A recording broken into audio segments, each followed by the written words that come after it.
What's up, guys? Ian here, coach of your Ladner Lanturn, bringing you guys our Week 8 Team Builder, taking on David and the Pittsburgh Magic Guards, also known as Recon Jack. Yeah, he's one of the OGs in red. He's been around for a really long time, and I'm really looking forward to playing him. This will be my first matchup against him. He's really strong competitor. I know he's at the top of the table in Hive Beedrill. And so I'm just looking to show a really fun match here. Now, granted, this matchup is potentially our worst of the season. Looking at it on paper, I really don't have a good shot at winning this game, but let's run through his team to show you that. So he's got the Tapu Koko Z user, Mega Charizard X, Scizor, Tangrowth, Gliscor, Gengar, Pangoro Z user, Slowking, and Miltank. In terms of priority users, he's got the Scizor with Bullet Punch, Gengar with Sucker Punch, and Pangoro with Bullet Punch.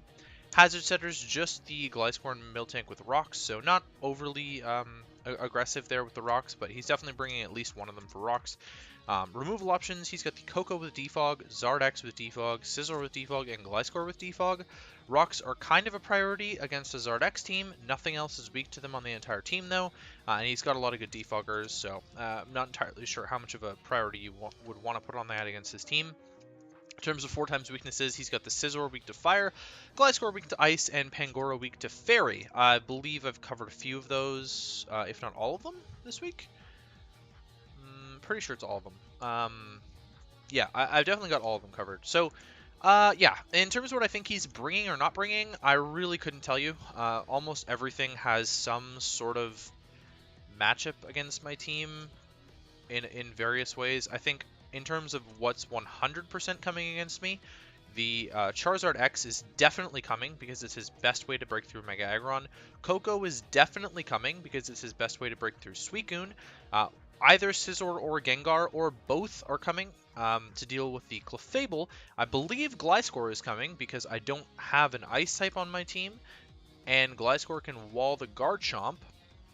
It's also a rocker for him, which is really useful, considering my removal is literally Rotom-Mow. Tangrowth has some usability as a Rotom-Mow check or as a Keldeo check if he's really scared of Keldeo, which he should be. That's another thing that Slowking also does really well, so I think maybe Slowking comes in place of Tangrowth. So if I really had to say, well, but Tangrowth's also like a secondary check to Suicune too, and it can be a Reuniclus check in some worlds, so I don't know. Excuse me, I don't know about that one. Pangoro, it has a matchup here for sure. It can shut down the Reuniclus pretty easily. It can function as a Mega Aggron killer. It can function as a Clefable killer with Gunk Shot. Slowking, like I said, its main role would be to shut down a Keldeo, although it's also a good Entei shutdown. Not that Mega Charizard X doesn't do that, but that's potentially what Slowking would do. And then Miltank, I think, is potentially the least likely of the mons that he would want to bring here, unless it's some really whack set. I just don't really see it coming when Gliscor sort of fills the job better, and Keldeo has a field day with the Miltank. A lot of mons just kind of get to attack against Miltank, which is something that they can't really do against a Slowking. I'm maybe misspeaking a few times here, but that's sort of my thoughts. Again, I think any of the 9 could come, but honestly, Miltank is probably the least likely. I think Koko Zardex and Slowking, Gliscor are probably 100% in my mind. Those just cover pretty much my entire team in terms of walling and breaking. And then I think either both Scizor and Gengar or one of Scizor and Gengar and one of Tangrowth or Pangoro is what shows up. So we'll sort of see about that. I've prepped for everything because he's only got 9 mons, so it's not as hard to prep for everything. First up is the Suicune here, Roar Scald, Toxic Tailwind with a Rocky Helmet. This is meant to punish the Scizor and the Zard X. It can also punish a Pangoro. It's really not doing much more outside of that. I've got the Tailwind there just for a little bit of speed control because my team is really slow and he's got some fast threats that I'd like to outspeed. Bullet Punch isn't super great against my team overall anyways, with Clefable on the bench. And honestly, that's the only thing that Bullet Punch is like really effective against. So yeah, I'm not super worried about Bullet Punch shenanigans. I'm running Toxic on a few things this week. Main idea is to toxic mons that aren't Gliscor and aren't Scizor. I'd like to burn the Scizor and toxic everything else that isn't Gliscor, and then I can go from there. Actually, I guess I can't toxic the Gengar either. I kind of under-prepped for Gengar. It was a really last-minute change to Persian that you see on the end there, and that's my Gengar check. But yeah, I'm running a little bit of speed on here. Not anything super wacky, but just to cover anything speed creeping me or speed creep some form of, you know, min speed Gliscor. I should be able to outspeed min speed Gliscor with this much, I believe. Not entirely sure about that one. Max HP was important, and then just threw it in some defenses and a little bit of special attack for the skull damage there. Garchomp's next. I'm running a Scarf variant. So the idea behind a Scarf Chomp is that I needed something to be able to outrun Zardex after a Dragon Dance, and something to outrun Koko. Obviously, Gliscor literally sits on this thing's face, and I can't do anything about it. But I'm gonna try my damnedest, I guess, to work around that. I've got the rocks there for the Zardex if I can. Excuse me, maybe force some switches and get the Rock Ship to do some work for me. Poison Jab is there for the Tank Growth and the Koko. If he wants to switch into Tank Growth on the Earthquake on the Koko, then I've also got the Poison Jab for that. And that's the only utility that Poison Jab offers me, but Earthquake and Outrage should handle everything else. Gliscor, I was originally going to run a Banded set so that Outrage would two-shot the Gliscor. But I couldn't get away with that. I needed the Scarfer because I was opting into a non-Scarf Keldeo set. And honestly, Scarf Keldeo still doesn't look that bad. I just am really worried about the Slowking against the Scarf Keldeo set, so we're just not rolling with that anymore. Yeah, enough speed for the Zardex. That's really all there is to it. And then just a little bit of HP. Reuniclus, I'm running a bulky Assault Vest Regenerator Reuniclus. This is the exact same EV spread that I had in my WPL match against Storm and the San Diego Sneasels. So I kind of actually just copied the entire set and threw HP Ice on here over HP Fire because I needed some way to hit the Gliscor. Knockoff is there, get rid of a lot of items. It's really useful. Basically, they're mainly for the Slowking, but I've also got the Shadow Ball. It's really good utility on an Assault Vest set. Even though I'm modest, it'll still offer me some good utility there. Psyshock hits most of the team. Pardon me. Pangoro is a big problem, though, otherwise, because Psyshock doesn't hit it, and I can't really hit the Scizor, but I'm not staying in on Scizor is the thing. Last time, I had HP Fire for the Mega Scizor, and I went balls to the wall, and I clicked it. This time, I'd really rather hit the Gliscor, because I don't have an Ice type on the team, and I've got a Fire type that can check the Scizor, which is the Entei. So I don't really think I need to explain this set. If you really want more detail about this set, go and check out my Teambuilder for Storm. I went in depth about how this EV spread breaks down against the Koko. That was the main thing that I was having trouble checking this time, and so I have 2 checks to it and a hard counter, I guess you could say. But yeah, and that was the biggest problem I had in WPL. So that's how this EV spread breaks down a little bit.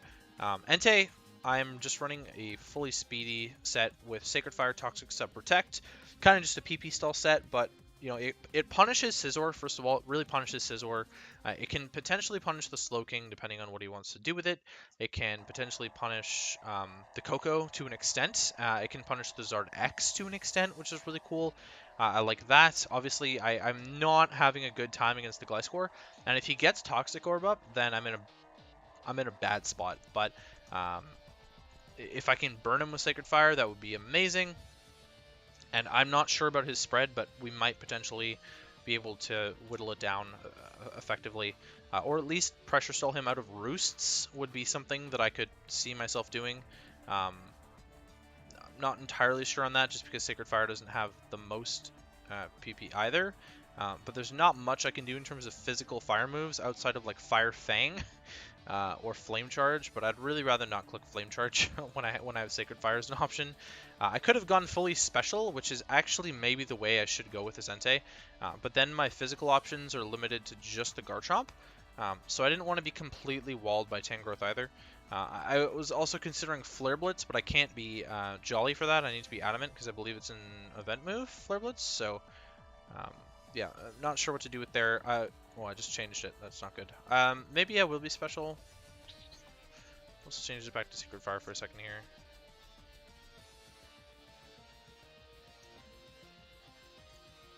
No, I'm going to stick with this. I'll try and PP stall it as many roosts on the Gliscor as I can, and then go hard into Suicune or something to punish it harder. Because then Suicune plus Entei, the pressure stall mechanics will just help out a lot against the Gliscor. Entei's Speed Tang Zardex. Rotom-Mow, Pain Split, HP, Fire, Hex, and Toxic. Now, this is really cool because I know the Gliscor is going to be a Toxic Orb variant, and I'm running Toxic on a few Mons, the Suicune and the Entei in particular. I can sort of punish a lot of stuff and hex it, which I think is really cool. This is a neat way to hit the Gengar if I have to, if I really have to put myself in a position to do that. I'm also running Toxic on this to be able to get off my own hexes. And then HP Fire is there for the Scizor. So I thought about running Will-O-Wisp over Toxic, but Will-O-Wisp would really only be beneficial against the Scizor. I don't think Gliscor switches into Rotom for any reason, honestly. And so I'm really hoping that Hex by itself is enough to punish the Gliscor, proccing its own Toxic Orb. Pain Split just for some general recovery if I can get it on something like a Tangrowth or a Slowking for that matter, although I really threaten Slowking out with this set even though I'm not running anything for it. I have a very difficult time against a Miltank with this, so I've kind of got to go into something that can beat it a little bit better. Something like Entei potentially. I can handle the Miltank or Suicune potentially as well. Just get a Toxic off and sit in front of it for a while. I'm running enough speed on the Rotom-Mow for... what is it for? I am outspeeding 60 speed investment Gliscor, so 242, 226.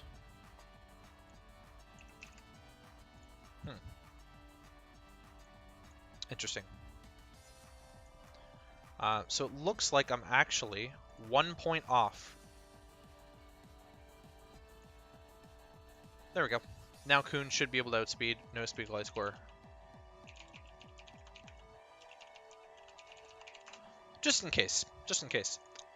Yeah, so I'm outspeeding 60 speed investment Gliscor, which is a hell of a lot of speed investment, but just in case he catches me creeping, I want to make sure that I'm faster than that so I can Hex and sufficiently punish him before he roosts. I think that's important.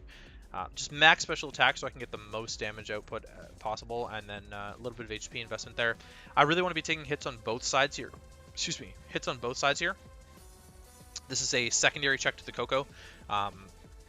Primary check to Koko, secondary check to Koko, secondary check to Koko. And just hopefully it doesn't like ruin my team. I really wanted to bring a Crocoon because Crocoon looks amazing against this team. Bar physical Tangrowth unless I burn it with a Scald, and Koko because I can't rest. And I haven't brought Crocoon all season, essentially. I've been mainly bringing Vincoon and Supportive Coon. So I really wanted to bring Crocoon against him, but the Koko stopping rest was just such a problem. Last but not least is Persian. Again, this was a last-minute add to deal with Gengar. I realized I had literally nothing to deal with Gengar. Before the Reuniclus and the Persian, I actually had Clefable on this as a Life Orb, modest, like super offensive Clefable, which I thought might be able to put in a little bit of work. It was going to run enough speed for Scizor, like run a lot of speed for Scizor and just flamethrower the shit out of it, and hopefully be able to punish some of the Mons on his team by just like spamming powerful Moonblasts. And I actually believe I had Ice Beam on the set too for the Gliscor. I ended up dropping it just because Scizor plus Gengar was really too much pressure for Clefable, and a lot of the Mons on his team just outsped it naturally. Although it really punished the Pangoro well, especially a fast one, because then I would always outspeed it. And then I had Keldeo on here. I had a sub-toxic Keldeo, which was also meant to abuse the Hex shenanigans. But I realized I had way too many like toxic Stolimons, and I was just not going to be able to reliably get that stuff off. It's helpful when you have Toxic on the fast Mons. You can hit the other fast Mons before they sub, but I wasn't necessarily in a position to sort of win with that sort of Keldeo set. And I also couldn't beat the Slowking without Sub-Toxic problem. Sub-Toxic being a strat against it. And Tangrowth just walled that, honestly. Tangrowth ended up being more of a problem in that sense as well. So I dropped the Keldeo as well. I'm umming a lot here. I was also considering Specs Keldeo against Slowking, switches into it really effectively, especially like an AV Slowking. Like Fizdef AV Slowking just really walls Keldeo entirely, which is why I think Slowking is going to come, because it's just so effective at doing that. Yeah, so this Persian, again, it's kind of it's off the cuff, if you will. Knock off Hidden Power Fire, U-turn, play rough with Technician. So the HP Fire is obviously meant to catch the Scizor off guard. I U-turn on the Gliscor and whatnot. I'm Assault Vest, so I can take on the Gengar. This mon does not get Pursuit, but I can eat a hit from the Gengar, knock off. I've got play rough there for the Pangoro, potentially for the Zard X. Persian's not a very strong Pokemon, and even with Technician, it's not very strong overall, but the HP Fire it's worthwhile. I didn't want to lower my defenses, so it's going to be a weaker HP Fire, but if I can chip the Scizor down a little bit and get in range of HP Fire, you know, he'll be expecting a Fur Coat variant, so he may Bullet Punch before I click Parting Shot or something like that, or he may U-turn expecting my Parting Shot, and I should outspeed and be able to HP Fire. Something like a Scarf Scizor actually isn't a horrible ring against me, with like Iron Head U-turn just pivoting around over and over and over again. Like a pivot core of Gliscor, Koko, and Scizor here is really not bad for him at all. Just gets in Zardex, which claims kills, honestly, against most of my team. I'm hoping Suicune can deal with it effectively, but I don't have recovery on the Suicune. I'm just trying to punish it with Rocky Helmet, so if he's a Roost set with Thunder Punch, then I'm in a much worse position. I don't know what he would want to give up, though. He needs Dragon Stab to hit Garchomp. Unless he boosts enough and Earthquake can do it, or he chips Garchomp enough and Earthquake can do it. He would really appreciate Flare... He needs Flare Blitz, honestly, to kill Mega Aggron and Clefable. I think he needs Earthquake for Entei? Question mark? Or he has to just roll with, like, trying to kill it with Dragon Claw, or Outrage, I guess, for that matter. And he's really going to want the Thunder Punch for Suicune, unless he's going to bank on Dragon Stab being able to kill Suicune. So I'm not sure what his options on Zard are going to be. I'm not sure what he's going to drop and what he thinks that he doesn't have to bring. Terrain boosted Thunder Punch from Zardex definitely shreds Bulky Waters, and I've got to be really careful about that, especially if he makes a read on me. I could just drop almost instantly, and this game might go into a very quick downward spiral. Again, I don't necessarily think I have the best way to beat his team. In terms of what I'm not bringing, Clefable, again, it was on the team. Mega Aggron was definitely not coming this week against Gliscor and the Charizard X. I think the Koko might carry Nature's Madness for all of my bulk as well. And yeah, I could fit rocks on the Garchomp, so there was really no point in bringing Mega Aggron.